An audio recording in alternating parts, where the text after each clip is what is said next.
अस्सलाम वालेकुम dear students, welcome back to today session. और आज के सेशन में हम फिर से कंटिन्यू करेंगे अल्कली मेटल्स की कुछ important properties. So let's get started.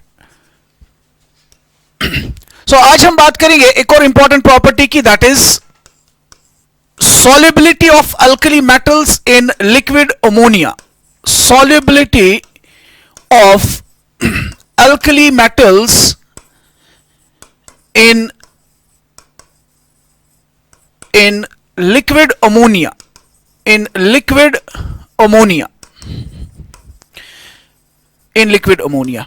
It's a very very important topic, बहुत बारी पूछा गया है हमारे कॉम्पिटिटिव एग्जाम्स में। तो हमें देखना है कि ये अल्कली मेटल्स जो है लिक्विड अमोनिया में कैसे सॉल्युबलाइज होते हैं। नंबर सेकंड, इस सॉल्यूशन की क्या इंपॉर्टेंट प्रॉपर्टीज है। ठीक है, सबसे पहली बात हम याद रखेंगे वो ये कि जो अल्कली मेटल्स होते हैं they are highly soluble in liquid ammonia. They are highly soluble in liquid ammonia. Highly soluble in liquid ammonia मतलब अगर हम किसी भी अल्कली मेटल को उठा के अमोनिया के अंदर डाल दें, लिक्विड अमोनिया के अंदर डाल दें, वो अल्कली मेटल उसके अंदर आसानी से डिसॉल्व हो जाता है और वो सॉल्यूशन बहुत स्टेबल होता है। ठीक है ना। अगर किसी भी सॉल्यूट को किसी भी सॉल्वेंट के अंदर डालते हैं तो ऑलरेडी हमने पढ़ा हुआ है कि जब भी कोई सॉल्यूट किसी भी सॉल्वेंट के अंदर चला जाता है तो वो सॉल्वेंट मॉलिक्यूल्स उस सॉल्यूट के इर्द गिर्द जमा होते हैं, उसको सॉल्वेशन कहते हैं। अगर सॉल्वेंट वाटर है उस प्रोसेस को हाइड्रेशन कहते हैं।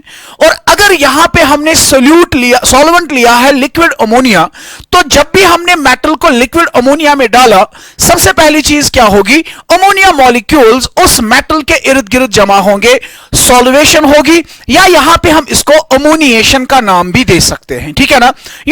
अगर हम अमोनिया मॉलिक्यूल की बात करें, अमोनिया वाटर की तरह पोलर होता है। इसमें नाइट्रोजन वाला एंड डेल्टा नेगेटिव और हाइड्रोजन वाला एंड डेल्टा पॉजिटिव होता है। ठीक है। तो अगर मैं किसी भी मेटल को अमोनिया के अंदर डाल दूं, ठीक, तो सबसे पहले क्या होगा, अमोनिया मॉलिक्यूल्स इसको सराउंड करेंगे। ठीक है ना। नाउ चूंकि ये मॉलिक्यूल एक पोलर स्पीशीज है, I can consider it as a dipole, जिसका एक एंड नेगेटिव चार्जड है और दूसरा एंड पॉजिटिवली चार्जड है। इसको मैं दिखाऊंगा इस तरीके से, negative and and positive end. ठीक है।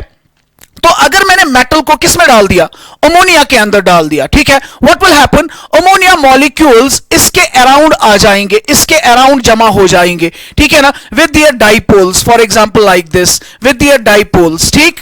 नाउ जब ये अमोनिया मॉलिक्यूल्स इसके अराउंड अपने डाइपोल्स लेके आएंगे, मेटल की अगर मैं बात करूं, क्योंकि मेटल के ऊपर नेट कोई भी डाइपोल प्रेजेंट नहीं होता है। आपको पता है मेटल को अगर हम प्योर फॉर्म में लेते हैं तो उसके अंदर न्यूक्लियस प्रेजेंट होता है और इलेक्ट्रॉन डेंसिटी इसके अराउंड सिफेरिकली सिमेट्रिकली अरेंज्ड होती है। As such we can say कि इसमें कोई नेट चार्जड एंड नहीं होता है, ये नॉन पोलर होता है। ठीक है। अब इसी नॉन पोलर स्पीशीज के अराउंड दिस पोलर मॉलिक्यूल्स जमा हो गए। आपने पढ़ा है केमिकल बॉन्डिंग में इंटरमॉलिक्यूलर फोर्सेस। ठीक है ना।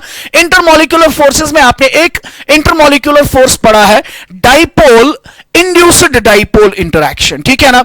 Dipole induced dipole, what does that mean, that simply means अगर किसी पोलर स्पीशीज के सामने नॉन पोलर स्पीशीज को रखा जाएगा, फॉर एग्जांपल ये मेटल है, इसके ऊपर इलेक्ट्रॉन डेंसिटी सिफेरिकली सिमेट्रिकली अरेंज्ड है, तो मैंने इसके सामने एक पोलर स्पीशीज रख दिया, डाइपोल रख दिया। ये डाइपोल का पॉजिटिव एंड क्या करेगा, इन इलेक्ट्रॉन्स को अपनी तरफ खींचेगा। जब इन इलेक्ट्रॉन्स को इसने अपनी तरफ खींचा तो इलेक्ट्रॉन डेंसिटी अब एक साइड से जमा हो जाएगी, यानी ये एटम जो है अब सिफेरिकली सिमेट्रिकली डिस्ट्रीब्यूशन ऑफ इलेक्ट्रॉन्स में नहीं रहेगा। ठीक है ना। तो मैं बोल सकता हूं इसके अंदर क्या होगा, ये एटम जो है अब पोलराइज होगा, इसकी पॉजिटिव वाला न्यूक्लियस एक साइड से और इलेक्ट्रॉन डेंसिटी जो है वो एक साइड से जमा हो जाएगी। कब, इन presence of a dipole, in presence of a dipole. ठीक। और आई कैन सिंपली से यहां पे भी क्या हो गया, ये एटम जो अभी इलेक्ट्रिकली न्यूट्रल था, अब इसमें भी ये वाला पोर्शन ज्यादा इलेक्ट्रॉन रिच हो गया और ये वाला पोर्शन इलेक्ट्रॉन डेफिशिएंट हो गया, तो I can represent it as delta positive, ठीक है ना। तो that means I can simply से इस डाइपोल ने इसके अंदर एक डाइपोल इंड्यूस कर दिया। This type of interaction will be called as dipole induced dipole interaction, ठीक। नाउ जैसे ही इसमें इंडक्शन हो गई डाइपोल की, तो मैं अब इसको भी कंसिडर कर सकता हूं as a dipole. Now there will be an interaction between the already existing dipole and the induced dipole, ठीक। और इस अट्रैक्शन की वजह से क्या होगी, एनर्जी रिलीज होगी, ठीक है ना। और वो एनर्जी जो यहां पे रिलीज होगी because of the interaction between the solvent ammonia and the metal, that amount of energy is sufficient enough for the metal to get ionized, because we know alkali metals की ionization energy बहुत ही कम होती है। तो इस interaction से जो energy निकलेगी वो energy काफी होगी इस metal को ionize करने में, इस metal से electrons को बाहर निकालने में, ठीक है ना। In general I can simply say, जब भी मैंने किसी भी मेटल को किस में डाल दिया, अल्कली मेटल को किसके अंदर डाल दिया, अमोनिया के अंदर डाल दिया, NH3 के अंदर डाल दिया, let's say I have taken X plus Y moles of ammonia, ठीक। What will happen, this metal will simply get ionised, ठीक है ना। और ये आयोनाइज होके क्या बनाएगा, M पॉजिटिव बनाएगा, ठीक है ना।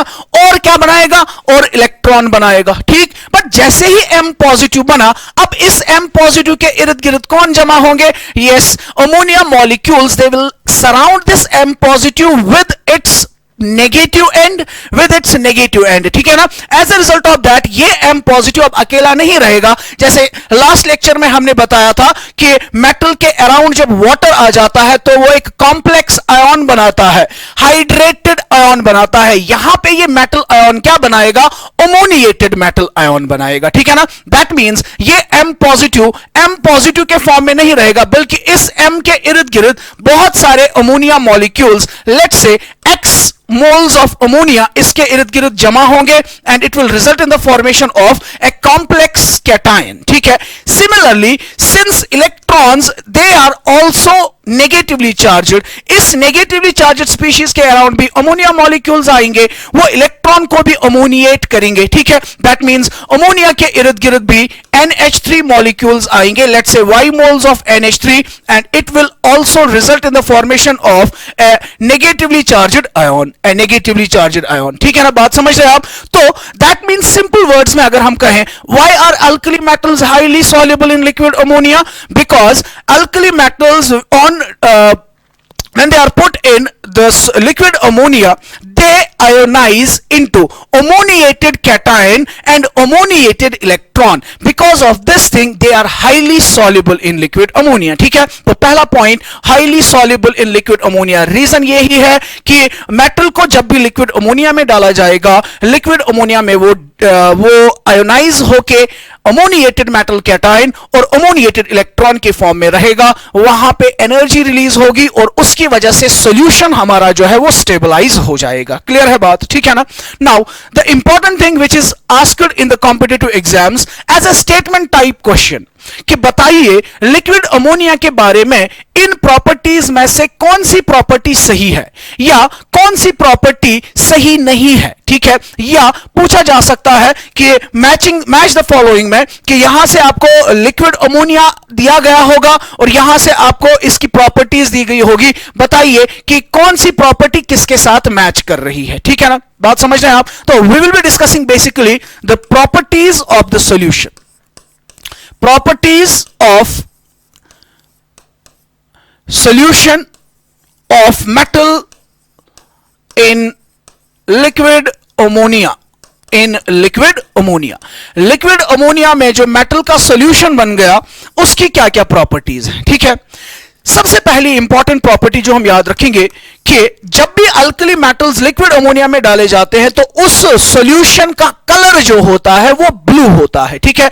The solution appears blue, that means it results in the formation of A blue coloured solution, blue coloured solution बनता है, ब्लू कलर्ड सॉल्यूशन। ये ब्लू कलर किसका होता है, मेटल इन लिक्विड अमोनिया का सॉल्यूशन जो है वो ब्लू इन कलर होता है, ठीक। But here is a very very important point, the point is that कि आप चाहे लिथियम मेटल को लिक्विड अमोनिया में डाल दो, उसका भी कलर ब्लू होगा, सोडियम को डाल दो, उसका भी कलर ब्लू होगा, पोटेशियम को डाल दो, वो भी ब्लू कलर सॉल्यूशन बनाएगा, रुबिडियम और सीजियम, सभी अल्कली मेटल्स का लिक्विड अमोनिया का जो सॉल्यूशन होगा that will be blue in colour, ठीक है ना। नाउ द थिंग इज, ये ब्लू कलर किसकी वजह से होता है, ठीक है। देखिए, अगर मैंने फॉर एग्जांपल लिथियम को डाल दिया, लिथियम किस में कन्वर्ट हो जाएगा, lithium ammonia, ammoniated lithium cation में प्लस अमोनिएटेड इलेक्ट्रॉन में, प्लस अमोनिएटेड इलेक्ट्रॉन में। ध्यान दीजिएगा,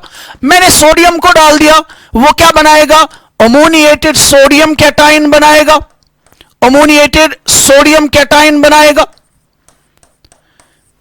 प्लस अमोनिएटेड इलेक्ट्रॉन बनाएगा। पोटेशियम को डाल दिया तो सिर्फ ये वाला पोर्शन चेंज होगा, ये वाला सेम रहेगा। अगर कलर कैटाइन की वजह से होता तो चूंकि लिथियम वाले सॉल्यूशन में एक कैटाइन बनता, सोडियम वाले सॉल्यूशन में दूसरा कैटाइन बनता, तो अगर कैटाइन्स की वजह से colour of the solution exist होता तो दैट मींस हर किसी मेटल सॉल्यूशन का कलर अलग अलग होता, ठीक है ना। लेकिन हर किसी मेटल सॉल्यूशन का कलर क्या होता है, ब्लू। दैट मींस ये इस पे डिपेंड नहीं करता है, हर किसी सॉल्यूशन में एक चीज कॉमन होगी, अमोनिएटेड इलेक्ट्रॉन इसमें भी होगा, अमोनिएटेड इलेक्ट्रॉन इसमें भी होगा, बाकी सॉल्यूशंस में भी होंगे, ठीक है ना। तो दैट मींस कलर अराइज होता है किसकी वजह से, अमोनिएटेड इलेक्ट्रॉन की वजह से। Very important point, the blue colour of the solution is because of the ammoniated electron, not because of the ammoniated metal cation, ठीक है ना। बात समझ आ रही है, ठीक है। अब कैसे कलर अराइज होता है, बिल्कुल वैसे ही सेम फिनोमेना। जब लाइट इसके इस सॉल्यूशन के ऊपर गिरेगी तो ये अमोनिएटेड इलेक्ट्रॉन उस एनर्जी को एब्जॉर्ब करेंगे, इनकी एनर्जी इंक्रीज हो जाएगी, they will be reach the excited state, और जब वो एक्साइटेड स्टेट से वापस आएंगे they will emit that energy in the form of a photon, और वो फोटोन जो है वो ब्लू कलर के रेंज में देखा जाता है। बात समझ में आ रही है, ठीक है। तो पहली important property liquid ammonia solution की क्या होती है कि इसका कलर ब्लू होता है, and the blue colour of the solution is not because of the cation, it is because of the ammoniated electron. Very good, ठीक है। तो पहली property, color of the solution remains blue, ठीक। Next one, number second, दूसरी property, density जो solution की होती है, सॉल्यूशन की जो डेंसिटी होती है, यह भी याद रखना है, density of solution, density of solution is less than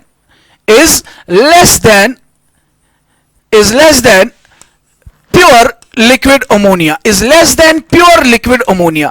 liquid ammonia pure के मुकाबले में इस सॉल्यूशन की डेंसिटी कम होती है, ठीक है ना। ये क्लियर, आप याद रखिएगा, ठीक। Now the thing is, density कैसे डिक्रीज हो जाती है प्योर अमोनिया के मुकाबले में, इस सॉल्यूशन की डेंसिटी क्यों डिक्रीज होती है, ठीक। उसके लिए भी रीजन है।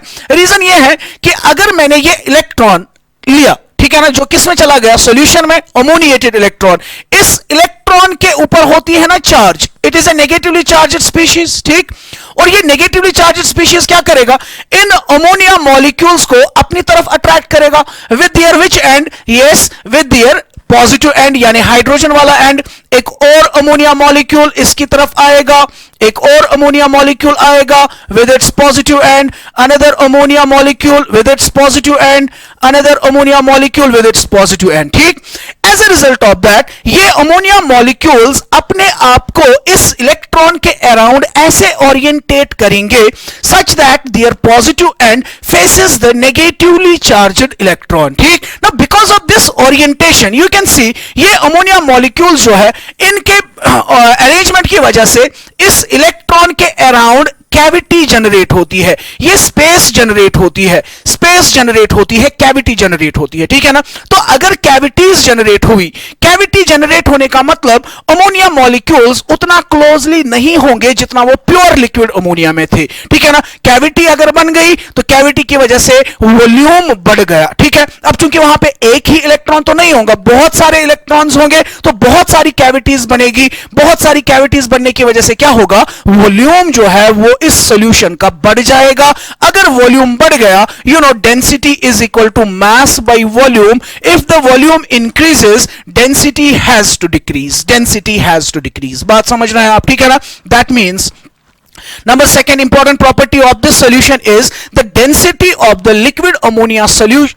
The density of the solution of the metal in liquid ammonia is less than that of the pure ammonia. The reason is that due to the smaller size and negatively charge present on the electron, it orientates the solvent ammonia molecules in such a way that there is a generation of cavity. वहां पे cavities की generation होती है. Because of the formation of cavities, वहां पे क्या होता है, वॉल्यूम बढ़ जाता है. वॉल्यूम बढ़ेगा तो डेंसिटी का क्या होगा, शाबाश, डेंसिटी डिक्रीज हो जाएगी. ठीक है, आई होप आप लोगों ने ये अंडरस्टैंड कर लिया. ठीक है, next important property, the third property.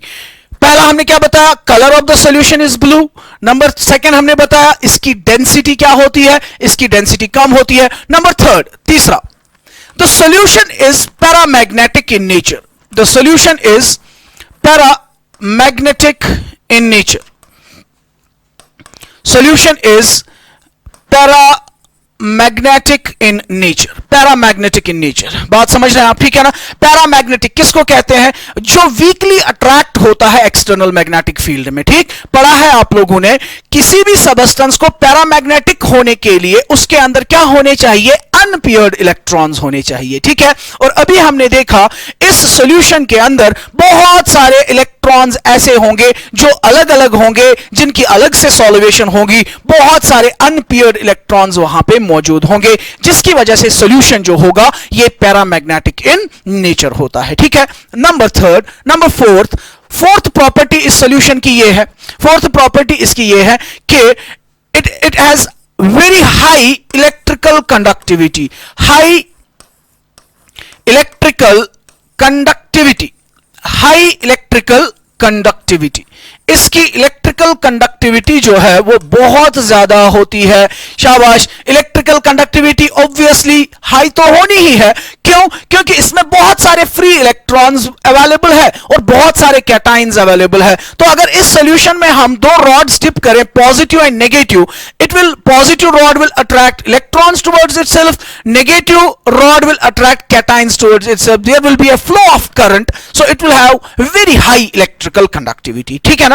Number next, fifth property, very important property, बहुत इंपॉर्टेंट प्रॉपर्टी. ठीक है, ये जो अभी तक की प्रॉपर्टीज हमने बताई, it is paramagnetic, it is blue in colour, इसकी डेंसिटी कम होती है. ठीक है ना, ये नॉर्मली लो कॉन्सेंट्रेशंस पे होती है अगर मेटल की कॉन्सेंट्रेशन सॉल्यूशन में कम है. ठीक, अब अगर हम मेटल की कॉन्सेंट्रेशन को बढ़ाते हैं, ठीक है ना, मेटल की कॉन्सेंट्रेशन को बढ़ाने पे कुछ चेंजेस आ जाती हैं. ठीक, on increasing the concentration of the metal in the solution, first thing what happens is solution becomes diamagnetic. Diamagnetic का मतलब क्या होता है, diamagnetic का मतलब होता है it becomes weakly repelled in the external magnetic field. ठीक है.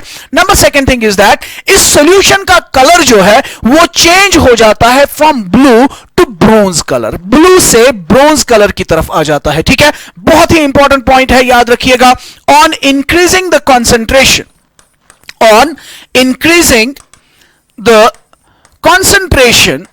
concentration of metal in solution, metal in solution क्या होता है, क्या होता है, solution becomes diamagnetic. The solution becomes diamagnetic and the color changes to bronze, and the color changes to bronze. What is the reason?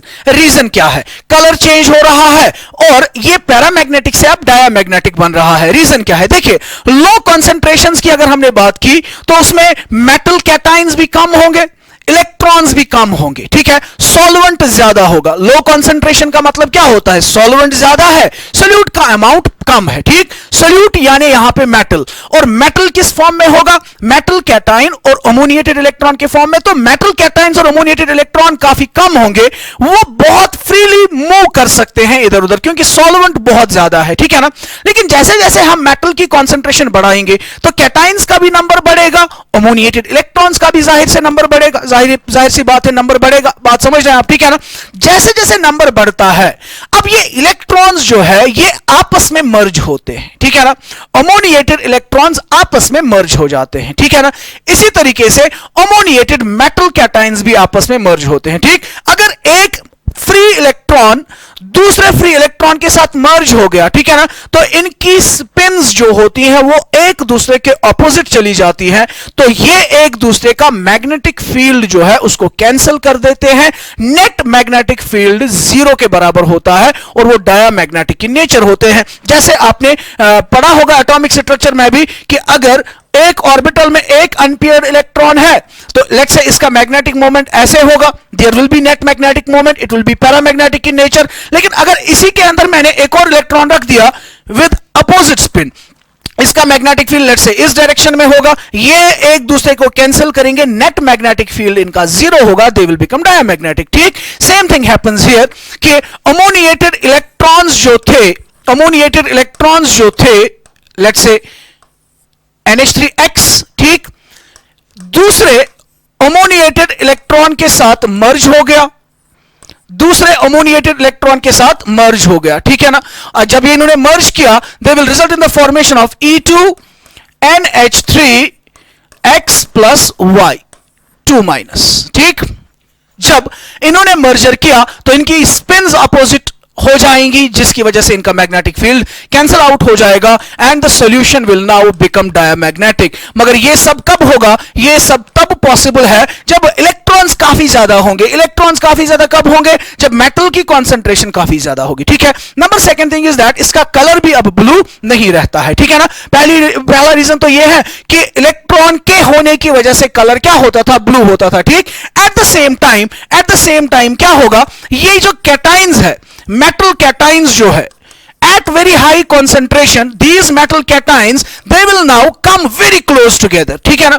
they will now come very close together, ये बहुत नजदीक आएंगे एक दूसरे के, ठीक है, बहुत नजदीक आएंगे और साथ में इनके अराउंड इलेक्ट्रॉन्स भी होंगे, अमोनिएटेड इलेक्ट्रॉन्स भी होंगे इनके इर्द गिर्द, ठीक है ना। अमोनिएटेड इलेक्ट्रॉन्स भी होंगे इनके इर्द गिर्द, ठीक, like this these ammoniated electrons they will be moving, ठीक है, ये मूवमेंट करते रहेंगे, ठीक है। नाउ अगर आप देखें लास्ट लेक्चर में जब मैंने मेटालिक बॉन्ड समझाया था तो मैंने कहा था मेटल के अंदर क्या सिचुएशन होती है? कैटाइंस होते हैं जिनको हमने कर्नल्स का नाम दिया था और साथ में क्या होते हैं? मोबाइल इलेक्ट्रॉन्स होते हैं, ठीक है ना, मोबाइल इलेक्ट्रॉन्स होते हैं, ठीक। नाउ यहां पे भी कुछ ऐसी सिचुएशन अब हो जाएगी, कैटाइंस बहुत नजदीक है एक दूसरे के और इलेक्ट्रॉन्स भी इसके अराउंड है, ठीक है ना। So the situation appears almost like that of the molten metal, ठीक है ना, मोल्टन मेटल की तरह। And you know molten metal जो होते हैं उनकी या जो मेटल जो होते हैं उनकी एक शाइनिंग अपीयरेंस होती है, उनकी शाइनिंग सरफेसेस होती है। ऑलरेडी सॉल्यूशन का कलर ब्लू था तो ब्लू कलर के साथ अब शाइनिंग अपीयरेंस भी आ गई, ठीक है ना। ब्लू और वो शाइनिंग अपीयरेंस जो है वो जब मिक्स हो जाएगी, मर्ज हो जाएगी, तो ना तो वो ब्लू दिखेगा ना वो शाइनिंग दिखेगा, वो क्या दिखता है? थोड़ा डिम कलर दिखता है, यानी कि वो ब्रोंज कलर या रस्ट कलर जैसा अपीयर होता है। बात समझ रहे हैं आप, ठीक है ना। ये सब चीज कब होगी? जब हमने मेटल की कंसंट्रेशन को बढ़ा दिया, ठीक। एक और बहुत ही इंपॉर्टेंट प्रॉपर्टी हमें याद रखनी है, वो ये इन प्रेजेंस ऑफ इंप्यूरिटीज हमने अभी बताया कि अगर हमने मेटल का लिक्विड अमोनिया में सॉल्यूशन बनाया, मेटल का लिक्विड अमोनिया में जो सॉल्यूशन होता है वो काफी स्टेबल होता है, we can store it up to weeks time, up to months, ठीक है ना, क्योंकि ये स्टेबल होता है। लेकिन अगर इसी सॉल्यूशन में इन मेटल्स के, अल्कली मेटल्स के बजाय किसी और मेटल की इंप्योरिटी होगी, ठीक है ना, इन presence of impurities like zinc, iron, nickel और कैडमियम, ठीक है, सॉल्यूशन का क्या हो जाता है? सॉल्यूशन बिकम्स अनस्टेबल,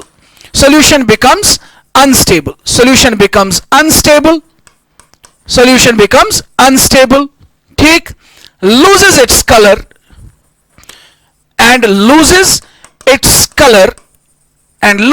color किसकी वजह से? Due to due to the formation, बहुत इंपॉर्टेंट पॉइंट है, due to the formation of metal amides, due to the formation of metal amides along with the liberation of hydrogen gas, along with the liberation of hydrogen gas, along with the liberation of hydrogen gas. ठीक है, क्या होता है अगर impurities present है तो solution unstable बन जाता है. किसकी वजह से? इन कैटाइंस की, सॉरी इन मेटल्स, ये जो मेटल्स है ये यहां पे एक्ट करते हैं एज ए कैटलिस्ट, और ये मेटल और अमोनिया को आपस में रिएक्ट करने पे मजबूर करते हैं. अभी तक क्या हो रहा था इनकी एब्सेंस में? Metal was simply getting dissolved. ठीक है, लेकिन in presence of these catalysts, these impurities, they act as catalysts and they make the metal to combine with ammonia chemically. There is a reaction, और उस reaction की वजह से क्या होता है, अमोनिया मेटल के साथ रिएक्ट करके मेटल एमाइड बनाता है, और साथ में हाइड्रोजन गैस जो है वो भी रिलीज होती है. ठीक है, I will show the general reaction. You have M metal, ठीक है, you are dissolving it in ammonia. अगर ये कैटलिस्ट्स नहीं होंगे, ये इंप्योरिटीज नहीं होंगे, तो सिंपली मेटल प्लस अमोनिया क्या बनाएगा? Metal cation plus ammoniated electron. But in presence of impurities like zinc, iron, nickel और कैडमियम, ठीक है, these act as catalyst and they make them to react together. ठीक है, ये मेटल इनके साथ रिएक्ट करता है, इससे हाइड्रोजन निकलता है, इससे हाइड्रोजन निकलता है. ठीक है ना, दूसरे से एक और हाइड्रोजन निकलेगा. अगर NH3 से हाइड्रोजन निकला, वहां पे क्या बचा? NH2.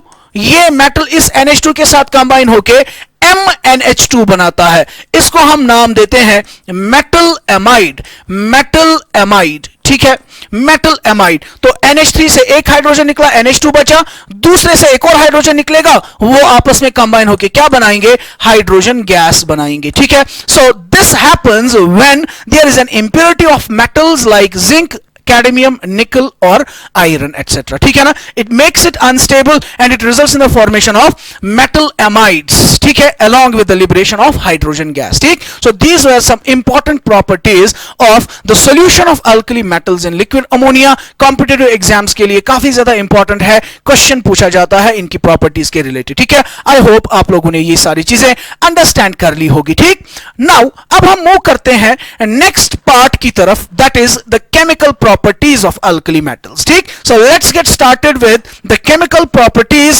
of alkali metals. अभी तक हमने फिजिकल प्रॉपर्टीज डिस्कस की, अब हम बात करेंगे केमिकल प्रॉपर्टीज की. ये किस तरह की रिएक्शंस शो करते हैं? केमिकल प्रॉपर्टीज, शाबाश, केमिकल प्रॉपर्टीज. ठीक, सबसे पहली केमिकल प्रॉपर्टी, सबसे पहले हम देखेंगे रिएक्शन या reactivity towards air. Reactivity towards air, हवा के साथ ये कैसे रिएक्ट करते हैं? ठीक है, ऑलरेडी हमने बिगिनिंग में ही बताया कि जो अल्कली मेटल्स होते हैं they are highly reactive in nature. ठीक है ना, अगर हमने अल्कली मेटल को हवा के साथ एक्सपोज्ड रखा, ये सोडियम मेटल मैंने लिया फॉर एग्जांपल, इस सोडियम मेटल को मैंने ऐसे ही रखा एटमॉस्फेयर में, हवा में. ठीक है, ये इतना रिएक्टिव होता है कि ये अल्कली मेटल, ये सोडियम हवा के अंदर जो ऑक्सीजन मौजूद है उसके साथ रिएक्ट करता है, हवा के अंदर जो मॉइस्चर वाटर मौजूद है उसके साथ रिएक्ट करता है, हवा के अंदर जो कार्बन डाइऑक्साइड प्रेजेंट है उसके साथ रिएक्ट करता है.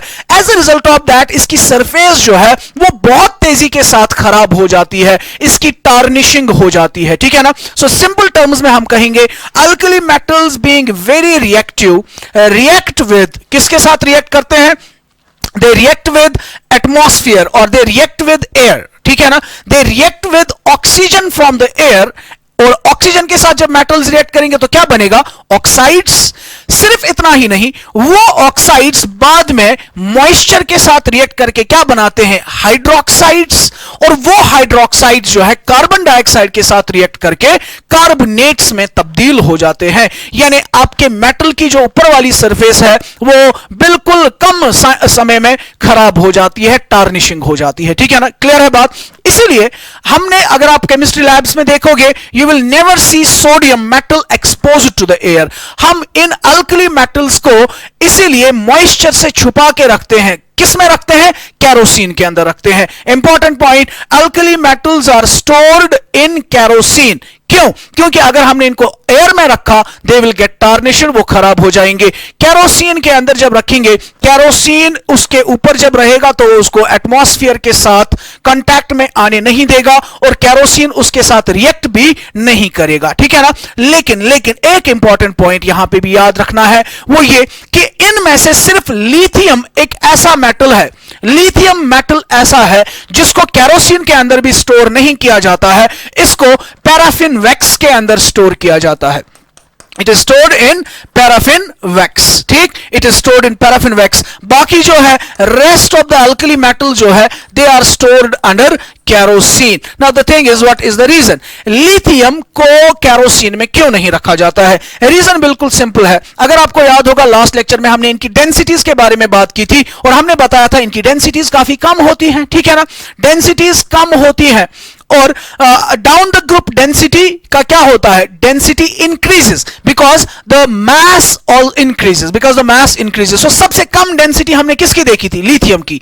लिथियम इतना लेस डेंस होता है कि वो केरोसिन के अंदर, मतलब केरोसिन के अंदर नहीं चला, सिंक नहीं होता है, बल्कि वो फ्लोट करता है to the surface of the kerosene, ठीक। और अगर लिथियम ने केरोसिन की सरफेस के ऊपर वो फ्लोट करने लगा, it will again come in contact with the atmosphere, ठीक है ना। जब ये एटमॉस्फेयर के साथ कांटेक्ट में आएगा, ये फिर से खराब हो जाएगा। इसीलिए इसको किस में छुपाया जाता है? ये वैक्स के अंदर, क्योंकि वैक्स काफी हैवी होता है, वो उसके ऊपर फ्लोट नहीं कर सकता, ठीक है ना। It is stored under paraffin wax and rest are stored under kerosene, ठीक। So what will be the chemical reactions? Very simple. अगर मैं मेटल की बात करूं, एक मेटल जो है alkali metal, it will react with oxygen from the atmosphere and it will result in the formation of oxides. Oxides का formula क्या होगा? M2O। बिल्कुल इजी है, you know, oxide O2 minus होता है और ये मेटल कौन सा कैटाइन बनाते हैं? M positive. तो 2 माइनस को बैलेंस करने के लिए दो मेटल्स की जरूरत पड़ेगी। This is an oxide. सिर्फ इतना ही नहीं होगा, ये ऑक्साइड फर्दर जो यहां पे बना, it will further combine with the moisture from the atmosphere and it will result in the formation of metal hydroxide, MOH बनाएगा, ट्वाइस MOH, ठीक है। सिर्फ इतना ही नहीं, ये मेटल हाइड्रोक्साइड जो है, ये फर्दर कंबाइन करेगा कार्बन डाइऑक्साइड के साथ, I will take it twice and it will result in the formation of M2CO3 plus H2O, M2CO3 plus H2O। That means ये सारी रिएक्शंस डिपिक्ट करती हैं कि ये बहुत ज्यादा रिएक्टिव होते हैं and being reactive they get tarnished easily on exposure to the atmosphere. Clear? ठीक है। Let's move to the next one. Next reaction. Reactivity towards oxygen. Reactivity towards oxygen. यानी जब हम इन मेटल्स की रिएक्शन करते हैं यानी इनको बर्न करते हैं इन ऑक्सीजन, तो तब क्या होता है? अनदर वेरी इंपॉर्टेंट रिएक्शन, ठीक है। देखिए, ऑक्सीजन जो है तीन तरह के ऑक्साइड्स बनाता है। एक नॉर्मल ऑक्साइड O2 माइनस, ठीक, जिसमें O2 माइनस होता है। दूसरा peroxide O2 2 minus, O2 minus. और तीसरा oxide super oxide O2 minus. This is what we call as an oxide, this is peroxide and this is super oxide. तो oxide में oxygen के ऊपर, एक ऑक्सीजन के ऊपर 2 माइनस ऑक्सीडेशन स्टेट, पेरोक्साइड में 2 के ऊपर 2 माइनस यानी एक ऑक्सीजन के ऊपर 1 माइनस, और सुपर ऑक्साइड में 2 के ऊपर 1 माइनस यानी एक ऑक्सीजन के ऊपर -0.5 चार्ज होती है। क्लियर? ठीक है ना, -0.5 इसकी चार्ज होती है ऑक्सीडेशन स्टेट। ठीक, क्लियर है बात? फाइन। नाउ जब हम अल्कली मेटल्स को ऑक्सीजन के साथ रिएक्ट करके इसको बर्न करते हैं, what we see is, we see different types of things are being formed. ठीक है, याद रखना है, लिथियम ऑक्सीजन के साथ जब रिएक्ट करता है तो ऑक्साइड बनता है। सोडियम जब रिएक्ट करता है तो पेरोक्साइड बनता है, ऑक्साइड बहुत कम बनता है। साथ में इसी तरीके से पोटेशियम, रुबिडियम और सीजियम जब बर्न किए जाते हैं तो वहां पे सुपर ऑक्साइड बनता है। ठीक, तो you will remember, on reaction with oxygen lithium lithium क्या बनाता है? Lithium forms oxide, sodium forms peroxide, sodium forms peroxide. ऐसा नहीं है कि ऑक्साइड नहीं बनेगा, वो बहुत कम बनता है, ठीक है। बाकी कौन कौन सा बचा? Potassium, rubidium and caesium forms super oxide, super oxide. You will remember these things, ठीक है। So what will be the reactions? The reactions are very simple. Lithium की रिएक्शन में कर रहा हूं ऑक्सीजन के साथ, it will result in the formation of Li2O. Li2O. This is lithium oxide. Lithium oxide. आपको कैसे पता चला ये ऑक्साइड है? इसमें लिथियम दो है, एक के ऊपर एक पॉजिटिव, दो के ऊपर दो पॉजिटिव, ऑक्सीजन एक ही है यानी ऑक्सीजन के ऊपर 2 माइनस, तो O2 माइनस यानी ऑक्साइड आयन है, it's an oxide of lithium. Sodium की बात करें, sodium reacts with oxygen, it will result in the formation of Na2O2, Na2O2, Na2O2. So is it a peroxide or not? Yes. दो sodium है, दो positive, दो oxygen के ऊपर दो माइनस होगी, ठीक है ना। तो इसमें O2 2 माइनस आयन बनता है। This is sodium peroxide, sodium peroxide, fine, ठीक है। This is what we call as sodium peroxide, ठीक। तीसरा है हमारे पास potassium, for example rubidium and caesium. मैं पोटेशियम का दिखाऊंगा, उनके साथ भी वैसा ही रिएक्शन होगी। K plus O2 it gives KO2। तो एक ही पोटेशियम है यानी एक पॉजिटिव, तो O2 के ऊपर एक ही माइनस चार्ज है। You will call this as potassium super oxide, potassium super oxide, ठीक। Now the thing is what is the reason, ठीक। अगर मैं आपसे फिर से एक बार कहूं, you can see here oxide जो है इसमें एक ऑक्सीजन के ऊपर 2 माइनस चार्ज है, ठीक। इसमें दो ऑक्सीजन के ऊपर 2 माइनस चार्ज है और इसमें दो ऑक्सीजन के ऊपर 1 माइनस चार्ज है। तो इस ऑक्साइड का साइज जो है इट इज स्मॉल, ये स्मॉल है और ये बड़े हैं, दे आर लार्ज, ठीक, दे आर लार्ज, ठीक है ना। You will remember one thing here, एक चीज आप याद रखेंगे, एक स्टेटमेंट इनऑर्गेनिक केमिस्ट्री में काफी हेल्पफुल रहेगा। Small cation stabilises, small cation stabilizes small anion, small cation stabilizes small anion, small cation stabilizes small anion, and large cation stabilizes large anion, large cation stabilizes large anions। छोटा cation छोटे A9 को stabilise करता है ज्यादा अच्छे से, बड़ा cation बड़े एनाइन को अच्छे से स्टेबलाइज करता है। If you look at this one, lithium, यहां पे लिथियम पॉजिटिव ऑक्साइड के साथ है, लिथियम का साइज छोटा है तो ये छोटा कैटाइन छोटे एनाइन के साथ ही ज्यादा अच्छे से बॉन्डिंग करेगा। इनका साइज बड़ा है तो सोडियम का साइज इसके मुकाबले में बड़ा है, तो ये इससे बड़े वाले एनाइन को आपस अपनी तरफ मतलब ज्यादा अट्रैक्ट कर सकता है। बात समझ रहे हैं आप, ठीक है ना। सो आई होप कि आप लोगों ने अच्छे से चीजों को अंडरस्टैंड कर लिया। आज के लेक्चर में इतना ही। See you in the next lecture.